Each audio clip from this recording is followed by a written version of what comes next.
De danske sygehuse har i årevis arbejdet på at minimere de omtrent 100.000 patienter, som årligt får en hospitalserhvervet infektion under deres indlæggelse. Disse infektioner er årligt skyld i ca. 3.000 dødsfald på de danske sygehuse.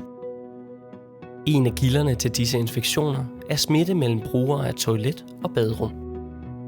Med økonomisk støtte fra Markedsmodningsfonden igangsatte Syddansk Sundhedsinnovation og Sundhedsinnovation Sjælland et offentligt-privat innovationssamarbejde. Formålet med dette UPI-samarbejde er at koble den offentlige part og private virksomheder sammen omkring udviklingen af nye innovative løsninger for at mindske antallet af smittede patienter. Fra starten samledes alle partnerne i projektet til en fælles workshop. Her blev der diskuteret, hvordan de enkelte elementer fungerer i det daglige arbejde på sygehusene, samt hvordan man kunne minimere smitten i fremtiden.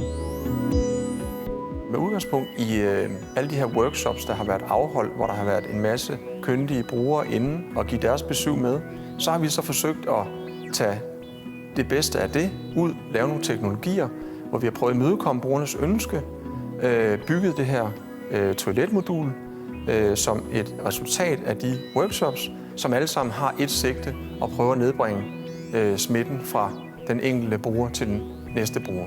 Altså en måde at forhindre luftbåren smitte er at sørge for, at dørene ind til toiletterne står lukket. Det sørger sådan en automatisk skydedør for den lukker altid af sig selv, modsat almindelige døre. Stadigvæk kan man låse det på en meget elegant måde, nemlig ved at polarisere glasset. En anden ting, som vi har kigget meget på, det er at få folk til at gøre det rigtige og nudge dem til at udvise den adfærd, som er den rigtige adfærd, nemlig at vaske hænder med sæbe efter toiletbesøg. Og afslutningsvis så er hovedparten, faktisk alle vitale komponenter, håndfri på toilettet, sådan så man ikke behøver at røre dem, men kan aktivere dem via en sensor. Jeg kan prøve at demonstrere skraldespanden her, som så åbner automatisk. Jeg behøver ikke at røre ved noget, den lukker også automatisk. Det her er så resultatet af 9 måneders arbejde. En prototype, som vi har fremstillet, som nu skal testes, afprøves og kvalificeres i rigtig drift i 4 måneder. Og så skal vi have erfaringerne inden for det, og lære af de erfaringer, man har gjort sig med den første prototype.